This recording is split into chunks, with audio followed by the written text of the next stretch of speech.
Friends, welcome to my college programs. നമ്മളിന്ന് discuss ചെയ്യുന്നത് വെള്ളപ്പൊക്കത്തിൽ എന്ന് പറഞ്ഞൊരു കഥയും മരപ്പാവകൾ എന്ന് പറയുന്നൊരു കഥയുമാണ്. ഇതിൽ വെള്ളപ്പൊക്കത്തിൽ എന്ന കഥ എഴുതിയത് തകഴി ശിവശങ്കരപിള്ളയാണ്. നിങ്ങൾക്ക് അറിയായിരിക്കും, തകഴി കേട്ടിട്ടുണ്ടാവില്ല എല്ലാവരും തകഴിയെ പറ്റി. അപ്പോൾ അദ്ദേഹത്തിൻ്റെ ചില പ്രത്യേകതകൾ മിസ് പറഞ്ഞല്ലോ, ആസ്വാദനക്കുറിപ്പിൻ്റെ ഒരു മോഡൽ, അതിലാണ് നമ്മൾ എന്ത് വരിക, പിന്നെ ചേരുംപടി ചേർക്കാനും 4 മാർക്കിൻ്റെ ക്വസ്റ്റ്യനും 2 മാർക്കിൻ്റെ ക്വസ്റ്റ്യനും 1 വേർഡും ഒക്കെ വരിക അതിൽ നിന്നാണ്. ആസ്വാദനക്കുറിപ്പ് പഠിച്ചാൽ തന്നെ നമുക്ക് ഒരുവിധം ക്വസ്റ്റ്യനൊക്കെ നമുക്ക് എന്ത് ചെയ്യാൻ പറ്റും, കവർ ചെയ്യാൻ പറ്റും. അപ്പോൾ മിസ് ആ ഒരു ലെവലിലാണ് ക്ലാസ് എടുക്കുന്നത്. ആസ്വാദനക്കുറിപ്പാണ്. അപ്പോൾ ഫസ്റ്റ് നമ്മൾ എന്ത് ചെയ്തു, ഇൻട്രൊഡക്ഷനാണ് എഴുതുക. അപ്പോൾ ഇൻട്രൊഡക്ഷനാണ് നമ്മൾ തുടങ്ങുന്നത്. കഥയുടെ ഇൻട്രൊഡക്ഷനും കൂടിയാണ്, കണ്ടന്റും കൂടി മനസ്സിലാക്കിയിട്ട് നിങ്ങൾ ചെയ്യാം. ഓക്കെ, ദ ഫസ്റ്റ് തന്നെ ഇൻട്രൊഡക്ഷൻ നമ്മൾ എന്ത് എഴുതും, തകഴിയെ പറ്റിയിട്ടാണ് നമ്മുടെ ഈ കഥ എഴുതിയത് തകഴി ശിവശങ്കരപിള്ളയാണ് എന്ന് പറഞ്ഞിട്ട് അദ്ദേഹത്തിൻ്റെ കുറച്ച് സവിശേഷതകൾ എഴുതുക ഇൻട്രൊഡക്ഷൻ ആക്കിയിട്ട്. അതിൽ ഫസ്റ്റ് പോയിന്റ് എന്ത് എഴുതും, നവോത്ഥാന കാലഘട്ടത്തിലെ ചെറുകഥകളുടെ സവിശേഷതകളാണ് അദ്ദേഹം ഈ ഒരു വെള്ളപ്പൊക്കത്തിൽ എന്ന് പറയുന്ന ഒരു കഥയിലൂടെ ആവിഷ്കരിച്ചിരിക്കുന്നത്. കൂടാതെ അദ്ദേഹം കുട്ടനാടിൻ്റെ ഇതിഹാസകാരൻ എന്നാണ് അറിയപ്പെടുന്നത്. കുട്ടനാട് നിങ്ങൾ കേട്ടിട്ടില്ലേ? കുട്ടനാടിലെ മനോഹാരിതയുള്ള, നമ്മുടെ കേരളത്തിലെ ഏറ്റവും നല്ല മനോഹാരിത നിറഞ്ഞൊരു പ്രദേശമാണ് കുട്ടനാട്. അപ്പം അവിടെയുള്ള ഇതിഹാസ കഥാകാരൻ എന്നാണ് നമ്മുടെ തകഴി ശിവശങ്കരപിള്ള അറിയപ്പെടുന്നത്. അത് എഴുതുക കേട്ടോ. പിന്നെ അദ്ദേഹം ജ്ഞാനപീഠ പുരസ്കാര ജേതാവാണ്. അപ്പോൾ അദ്ദേഹത്തിൻ്റെതായ കുറച്ച് പേഴ്സണൽ കാര്യങ്ങൾ 2 പാരഗ്രാഫ് മാക്സിമം നിങ്ങൾ എഴുതണം, എന്നാൽ നമുക്കത് ഇൻട്രൊഡക്ഷനിലേക്ക് കൊടുക്കാൻ പറ്റൂ. നെക്സ്റ്റ് നടുവിൽ വരുന്നത് എന്തായാലും കണ്ടന്റ് അല്ലേ, അതാണ് 1.5 പുറത്തിൽ കവിയാതെ മൊത്തത്തിലാണ് ആൻസർ എഴുതേണ്ടത്. അപ്പോൾ നടുവിലാണ് കണ്ടന്റ്. ആ കണ്ടന്റാണ് നമ്മുടെ കഥ. ആ കഥയെ നിങ്ങൾ കഥ മനസ്സിലാക്കുക, അപ്പോൾ എഴുതേണ്ട രീതിയും മനസ്സിലാക്കുക. നെക്സ്റ്റ് കണ്ടന്റ് അല്ല, ഇൻട്രൊഡക്ഷൻ കഴിഞ്ഞിട്ടില്ല. ഇൻട്രൊഡക്ഷനിൽ പിന്നെ പറയുന്നത് എന്താ, മലയാള ചെറുകഥയെ ലോക നിലവാരത്തിൽ എത്തിച്ച ആളാണ് നമ്മുടെ തകഴി ശിവശങ്കരപിള്ള. അദ്ദേഹം ജ്ഞാനപീഠ പുരസ്കാര ജേതാവാണ്, മറന്നു പോരുതേ, അതെഴുതുക. പിന്നെ മനുഷ്യേതര കഥാപാത്ര അവതരണത്തിലൂടെ ആഖ്യാന തന്ത്രത്തിൻ്റെ പുതിയ മുഖം അദ്ദേഹം നമുക്ക് വായനക്കാർക്ക് എത്തിച്ചു കൊടുത്തിട്ടുണ്ട്. മനുഷ്യ സ്വാർത്ഥതയുടെ പ്രതിഫലനമായി വെള്ളപ്പൊക്കത്തിൽ ഒറ്റപ്പെട്ടു പോയ ഒരു നായയുടെ നിസ്സഹായാവസ്ഥയാണ് അദ്ദേഹം ഈ കഥയിലൂടെ എഴുത്തുകാരോട് പങ്കുവെക്കുന്നത്. നമ്മുടെ പാഠത്തിൻ്റെ പേരെന്താണ്, വെള്ളപ്പൊക്കത്തിൽ. അതിൻ്റെ വെള്ളപ്പൊക്കത്തിൻ്റെ ഒരു ബാക്കി ഉണ്ടാവുമല്ലോ, വെള്ളപ്പൊക്കത്തിൽ ഒറ്റപ്പെട്ടു പോയൊരു നായയുടെ നിസ്സഹായാവസ്ഥയാണ് അദ്ദേഹം ഈ ഒരു കഥയിലൂടെ ആവിഷ്കരിച്ചിരിക്കുന്നത്. അതൊക്കെ നമ്മൾ ഇൻട്രൊഡക്ഷനിൽ പറയാം കേട്ടോ. പിന്നെ എന്തെഴുതും, സമീപകാലത്ത് മഴക്കെടുതിയും വെള്ളപ്പൊക്കവും മറ്റു പ്രകൃതി ദുരന്തങ്ങളും മഹാമാരിയും കണ്ടവരും ഏറെക്കൂറെ അനുഭവിച്ചവരുമാണ് നമ്മളെല്ലാം അല്ലെ. പ്രത്യേകിച്ചും കേരളം അല്ലെ, കേരളത്തിൽ അങ്ങനെ ഒരു മഹാമാരിയൊക്കെ വന്നിട്ടുണ്ട്, പ്രളയം ഒക്കെ നമ്മൾ അനുഭവിച്ചവരാണ്. എങ്കിലും പിന്നെ ഇത്തരമൊരു ഗ്രാമീണ സാമൂഹികാവസ്ഥയുടെ സൂചനകൾ പങ്കുവെക്കുന്ന കഥയാണ് വെള്ളപ്പൊക്കത്തിൽ. യഥാർത്ഥ മനുഷ്യരുടെ നിസ്സഹായാവസ്ഥയാണ് തകഴി ശിവശങ്കരപിള്ള ഈ ഒരു കഥയിലൂടെ വായനക്കാരിലേക്ക് എത്തിക്കുന്നത്. പിന്നെ നിങ്ങളും അത്യാവശ്യം അറിയാലോ അല്ലേ, നിങ്ങൾക്ക് നമ്മുടെ അന്ന് പ്രശ്നങ്ങളൊക്കെ അറിയാലോ. അതുകൊണ്ട് തന്നെ ആ അപ്പുണ്ടായ പ്രശ്നങ്ങളൊക്കെ നിങ്ങൾക്ക് വേണമെങ്കിൽ എഴുതാൻ പറ്റും. 99 വെള്ളപ്പൊക്കത്തിൻ്റെ 99 കാലഘട്ടത്തിൽ എന്തുണ്ടായിട്ടുണ്ട്, ഒരു വെള്ളപ്പൊക്കം വന്നിട്ടുണ്ട്. വെള്ളപ്പൊക്കം എന്ന പേരിൽ അറിയപ്പെടുന്ന 1924 മഹാവെള്ളപ്പൊക്കം. അപ്പോൾ ഓരോരോ വെള്ളപ്പൊക്ക വർഷങ്ങളിൽ വന്നൊക്കെ ഇതിൽ കൊടുത്തിട്ടുണ്ട്. ഈ കഥാരചനയ്ക്ക് പ്രേരണയായിട്ടുണ്ടാവാം. ഈ കഥാരചന എന്ന് പറഞ്ഞാൽ ഈ വെള്ളപ്പൊക്കത്തിൽ എന്ന കഥ എഴുതുന്ന കാലത്ത് ഇപ്പോൾ നമ്മൾ വായിക്കുകയാണല്ലോ, ഇന്ന സമയത്ത് വെള്ളപ്പൊക്കം ഉണ്ടായിട്ടുണ്ട്, ഇന്ന വർഷത്തിൽ ഉണ്ടായിട്ടുണ്ട്. അപ്പോൾ ഈ ജനറേഷൻ നമ്മൾ കണ്ടിട്ടില്ല, 1924 നമ്മൾ ജനിച്ചിട്ടില്ല. അപ്പോൾ ആ സമയത്ത് പക്ഷെ തകഴി ശിവശങ്കരപിള്ള സമയത്തുണ്ട്. അപ്പം അദ്ദേഹത്തിന് അറിയാം, ആ കാലഘട്ടത്തിൽ ഉണ്ടായ പ്രശ്നങ്ങൾ അറിയാം. അതുകൊണ്ട് തന്നെ റിയൽ ലൈഫിൽ നിന്നുകൊണ്ട് അദ്ദേഹത്തിന് ഈ കഥ എഴുതാനും പറ്റിയിട്ടുണ്ട്. അതിലെ പ്രശ്നങ്ങളും യഥാർത്ഥത്തിൽ എന്തു സംഭവിച്ചു എന്താണെന്നുള്ളതൊക്കെ കറക്റ്റ് റിയാലിറ്റി ബോധ്യപ്പെട്ടുകൊണ്ടായിരിക്കും അദ്ദേഹം ഈ ഒരു കഥ എഴുതിയിട്ടുണ്ടാവുക. അപ്പോൾ ഇതിൻ്റെ പ്രത്യേകത നവോത്ഥാന കാലഘട്ടത്തെ ഓർമ്മിപ്പിക്കുന്നതാണ്. വെള്ളപ്പൊക്കത്തിൻ്റെ സവിശേഷത മനുഷ്യ സ്വാർത്ഥതയുടെ പ്രതിഫലനത്തെക്കുറിച്ച് എഴുതുന്നു അല്ലേ. അതായത് മനുഷ്യനെ സ്വാർത്ഥത, എന്തെങ്കിലും ഒരു കണ്ടന്റ് ഉണ്ടാവുമല്ലോ. അപ്പോൾ മനുഷ്യൻ്റെ സ്വാർത്ഥതയുടെ പ്രതിഫലനത്തെ പറ്റിയാണ് ഇതിൽ ആവിഷ്കരിച്ചിരിക്കുന്നത്. പിന്നെ ഈ കഥാരചന പ്രേരണയായിട്ട് സാർവകാലിക പ്രസക്തിയും സൂക്ഷ്മമായ ആവിഷ്കാരത്തിൻ്റെ കഥയും കൊണ്ട് ഈ ഒരു ശ്രദ്ധേയമാണ് വെള്ളപ്പൊക്കത്തിൻ്റെ എന്ന കഥ അല്ലേ. കുട്ടനാടിന് വളക്കൂറുന്ന മണ്ണിൻ്റെ കഥയാണ്. കഥ പറഞ്ഞ് മനുഷ്യ ജീവിതത്തിൻ്റെ മഹാഗാഥകൾ ആവിഷ്കരിച്ച എഴുത്തുകാരനാണ് തകഴി ശിവശങ്കരപിള്ള. മിസ് പറഞ്ഞില്ലേ ഇൻട്രൊഡക്ഷനിൽ എത്ര പറയേണ്ടത്, ഇൻട്രൊഡക്ഷനിൽ 2 പാരഗ്രാഫ് എഴുതണം എന്ന് പറഞ്ഞല്ലോ. അതിൽ ഒരു പാരഗ്രാഫ് ഏകദേശം കിട്ടിയല്ലോ. ഫസ്റ്റ് സെക്കൻഡ് പാരഗ്രാഫ് എന്ത് എഴുതും, കുട്ടനാടിൻ്റെ വളക്കൂറുള്ള മണ്ണിൻ്റെ കഥ പറഞ്ഞ് മനുഷ്യ ജീവിതത്തിൻ്റെ പിന്നെ മഹാഗാഥകൾ ആവിഷ്കരിച്ച എഴുത്തുകാരനാണ് തകഴി ശിവശങ്കരപിള്ള. കർഷകരുടെയും തൊഴിലാളികളുടെയും മറ്റൊരു തൊഴിലാളികളുടെയും യഥാർത്ഥ ജീവിതത്തിൻ്റെ സാഹിത്യത്തിൻ്റെ കേന്ദ്രസ്ഥാനത്തെയും കൊണ്ടുവന്നു. സംഭവങ്ങൾക്ക് പ്രാധാന്യം നൽകുന്നു എന്നതാണ് തകഴി ഉൾപ്പെടെയുള്ള അക്കാലത്തെ കഥാകൃത്തുക്കളുടെ ഇതില്ല. നെക്സ്റ്റ്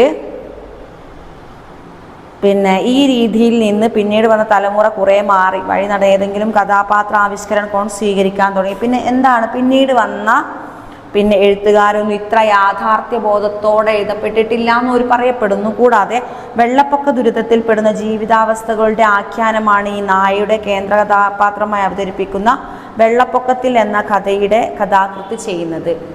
അപ്പം നമ്മൾ കണ്ടിട്ടുണ്ട്. ഇപ്പം ഇതിപ്പോൾ 1924 80 സംതിങ് എന്നൊക്കെ പറഞ്ഞിട്ട് ഓരോരോ കാലഘട്ടത്തിൽ നടന്ന വെള്ളപ്പൊക്കത്തിനെ പറ്റി ഇതിൽ പറയുന്നുണ്ട്. പക്ഷേ നിങ്ങൾക്ക് വേണമെങ്കിൽ ഇതിലേക്ക് കൂട്ടിയിട്ട് ആഡ് ചെയ്തിട്ട് എന്ത് എഴുതാം?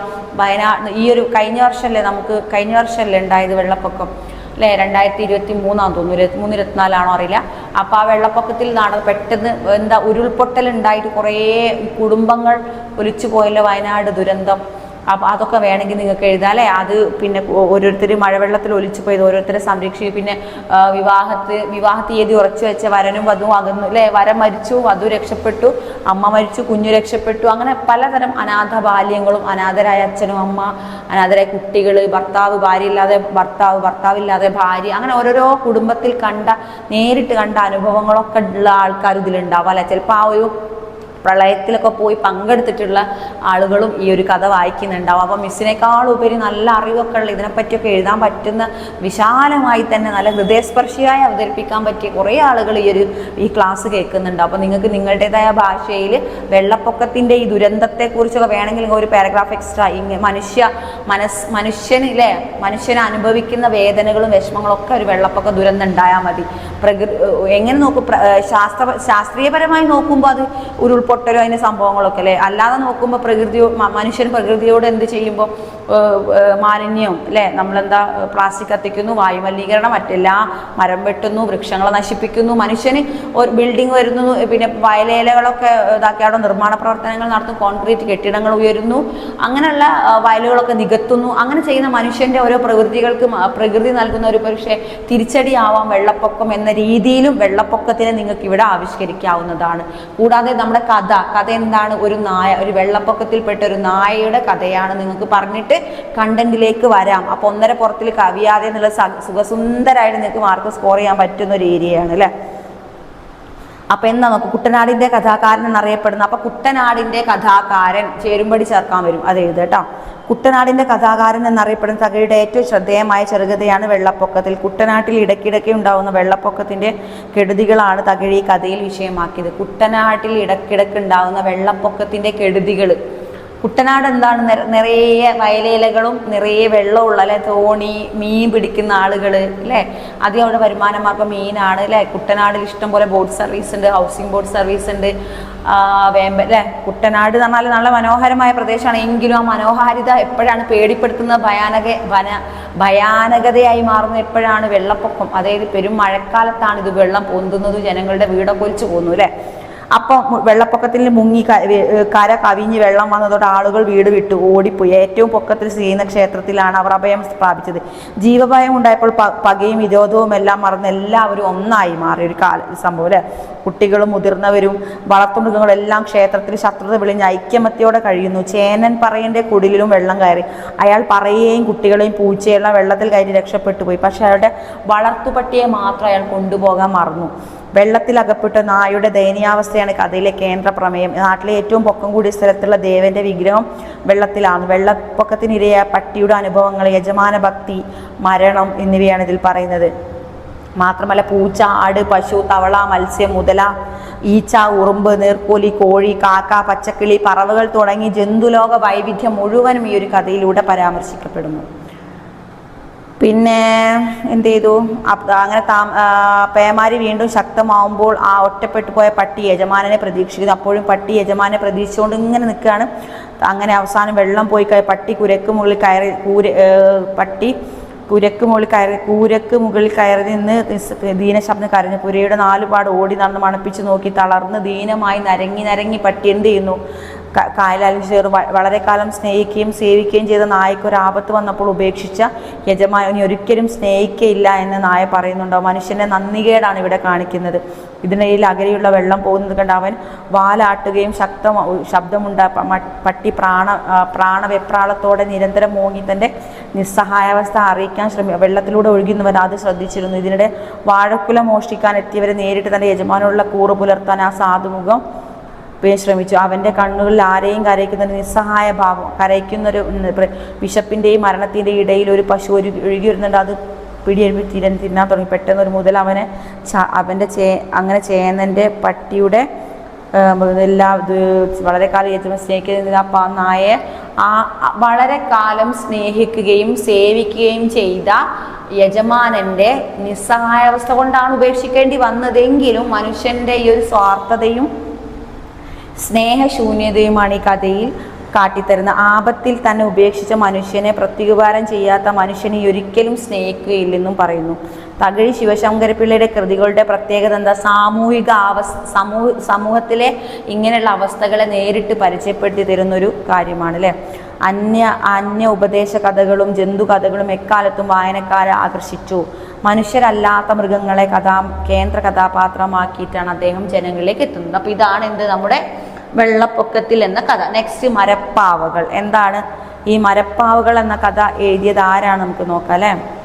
മറ്റേത് എന്താണ് പിന്നെ വെള്ളപ്പൊക്കത്തിൽ എഴുതി തകഴി ശിവശങ്കരപ്പിള്ള. അപ്പോൾ പാടൊക്കെ നന്നായി വായിച്ചിട്ട് മിസ് പറഞ്ഞ പോലെ എഴുതുക. അപ്പോൾ മിസ് എക്സാം ഓറിയൻറ്റഡ് ആയിട്ടാണ് പറയുന്നത്. എക്സാമിന് നിങ്ങൾക്ക് എഴുതാൻ പറ്റുന്ന രീതിയിലാണ് പ്രസൻറ്റ് ചെയ്യുന്നത്. അതുകൊണ്ട് തന്നെ നിങ്ങൾക്ക് ആസ്വാദനക്കുറിപ്പും എന്തായാലും മാക്സിമം ഉണ്ടാവുക.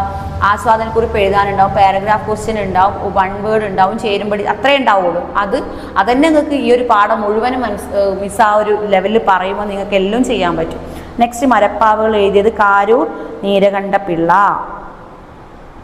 പിന്നെ നവോത്ഥാന ചെറുകഥകളുടെ സ്വഭാവമാണ് ഇതിൽ മനസ്സിലാകുന്നത്. മനുഷ്യൻ്റെ പിന്നെ അദ്ദേഹത്തിന് ഇൻട്രൊഡക്ഷനും കൊടുക്കണേ. പിന്നെ കാരൂർ നീലകണ്ഠ പിള്ളയുടെ പ്രധാനപ്പെട്ട പ്രത്യേകതകൾ എന്താണുള്ളത് നോക്കാം നമുക്ക്.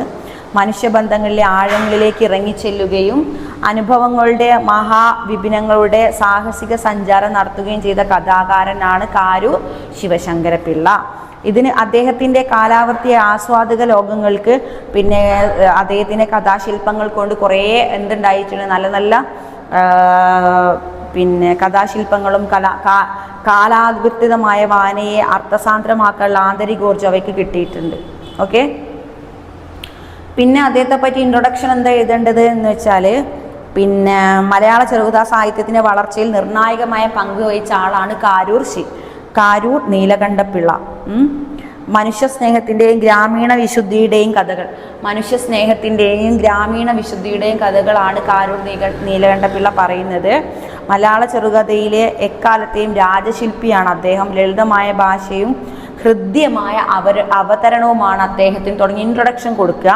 നെക്സ്റ്റ് നിങ്ങൾ കണ്ടന്റിലേക്ക് പോകല്ലേ. എന്താണ് ഇതിലെ കണ്ടന്റ് നോക്കാം നമുക്ക്. പിന്നെ കാരൂരിൻ്റെ കഥാപ്രപഞ്ചത്തിൽ ഏറ്റവും കൂടുതൽ വിമർശക ശ്രദ്ധ പിടിച്ചു പറ്റിയ മരപ്പാവകൾ. സ്ത്രീ ഹൃദയത്തിൻ്റെ ആഴങ്ങൾ തേടിയുള്ള മനഃശാസ്ത്രപരമായ വീക്ഷണമാണിതിൽ. പ്രമേയ സ്വീകരണത്തിൽ പതിവ് രീതിയിൽ വ്യതിചലിച്ച് നൂതന തത്വനിരത്തിലുള്ള കഥാകാരൻ്റെ ശ്രദ്ധയാണ് ഇതിൽ പറയേണ്ടത്. ഭർത്താവ് ഉണ്ടോ എന്ന എന്യൂമറേറ്റർ ചോദ്യത്തിന് ഉണ്ടെന്നോ ഇല്ലെന്നോ എഴുതിക്കോളൂ എന്നാതെ ഉണ്ടെന്ന് എഴുതിയാലും ഇല്ലെന്ന് എഴുതിയാലും അർത്ഥമൊന്നുമല്ല എന്ന് പറഞ്ഞപ്പോൾ, എന്നാൽ ഉണ്ടെന്ന് തെളിയാതെ എഴുതിക്കോളൂ എന്നാണ് പറഞ്ഞതില്ലേ. ഈ മറുപടിയുള്ള അവളുടെ ദാമ്പത്യ ജീവിതത്തിലെ താളഭംഗങ്ങൾ മറ്റു വിശദീകരണങ്ങളുടെ ആവശ്യമില്ലാത്തവ വ്യക്തമാക്കുന്നു. പ്രമേയ ഘടനയിൽ ഏറ്റവും പ്രാധാന്യത്തോടെ നിൽക്കുന്ന പശ്ചാത്തലമാണ് ജനസംഖ്യാ കണക്കെടുപ്പ്. സ്വന്തം കലാസൃഷ്ടികളായ പാവകളുമായി നളിനി കടന്നു വരുന്നതോടുകൂടിയാണ് ഈ ഒരു കഥയുടെ ഗതി മാറുന്നത്. അവളിലെ കഥാകാരിയെ അദ്ദേഹം തിരിച്ചറിയുന്നു. ആ ആവിഷ്കാരങ്ങളിലേക്ക് അവളുടെ മാദകമായ സുന്ദര ശില്പങ്ങളെ കൊണ്ട് അയാൾ നാലുപാടും എന്നഭിപ്രായപ്പെടുന്നു. സ്വന്തം ചായലുള്ള പാവകളെ പറ്റി നളിനി പറയുന്നുണ്ട്. അപ്പോൾ നളിനിയാണ് നമ്മുടെ കഥാപാത്രം അല്ലേ. അയാൾ വീടിൻ്റെ അടുക്കൽ. അപ്പോൾ ഇങ്ങനെയാണ് കഥ അവസാനിക്കുന്നത്. അയാളുടെ ഹൃദയത്തിൽ വീണക്കമ്പി മീട്ടിയ നാദം പ്രതിധ്വനിച്ചു കൊണ്ടിരുന്നു. പിന്നെ പലതരത്തിലുള്ള സവിശേഷത ഇതോടുകൂടി ഒന്നും ലോകം മുഴുവൻ കലയെക്കുറിച്ച് നടത്തിയ സൈദ്ധാന്തിക നിരീക്ഷണങ്ങളെക്കുറിച്ചും ഇതിൽ പ്രതിനിധാനം ചെയ്യുന്നു. അപ്പോൾ കാരൂർ നീലകണ്ഠപിള്ള മരപ്പാവകൾ എന്ന ഇതിലൂടെ നമുക്ക് മനസ്സിലാക്കി തരുന്ന എന്താണ്? മനുഷ്യ സ്നേഹത്തിൻ്റെയും ഗ്രാമീണ വിശുദ്ധിയെയും പറ്റി നമുക്ക് പറഞ്ഞു തരുന്നു. അപ്പോൾ ഇതിൻ്റെ ഇമ്പോർട്ടൻസ് പോയിന്റ് നിങ്ങൾ എന്ത് ചെയ്താൽ നോക്കിയിട്ട് എഴുതുക. ഓക്കെ, കഥാകാരൻ ഇടപെടലുകളില്ലാത്ത കഥാപാത്രങ്ങളുടെ സംഭാഷണങ്ങളിലൂടെ കഥ പറയുന്ന രീതിയാണ് ഇതിലൂടെ അദ്ദേഹം ഉൾക്കൊള്ളിച്ചിട്ടുള്ളത്. അപ്പൊ ഇങ്ങനെയാണ് എന്ത് മരപ്പാവകൾ, കാരൂർ നീലകണ്ഠപിള്ള, നെക്സ്റ്റ് എന്താ പറയുക വെള്ളപ്പൊക്കത്തിൽ തകഴി ശിവശങ്കരപിള്ള, നിസ്സഹായയായൊരു നായയുടെ കഥയാണ് എന്ത് നമ്മുടെ വെള്ളപ്പൊക്കത്തിൽ. ഇതിലാണെങ്കിലോ ഗ്രാമീണ വിശുദ്ധിയുടെയും പിന്നെന്താ പറഞ്ഞത് മനുഷ്യ സ്നേഹത്തിൻ്റെയും കഥയാണ് മരപ്പാവകൾ എന്ന കഥയിലൂടെ പറയുന്നത്. അപ്പൊ ഇത്രയും രണ്ട് കഥകളും എന്താക്കുക നിങ്ങൾ നന്നായി മനസ്സിലാക്കിയിട്ട് പ്രസന്റ് ചെയ്യുക. ഓക്കെ.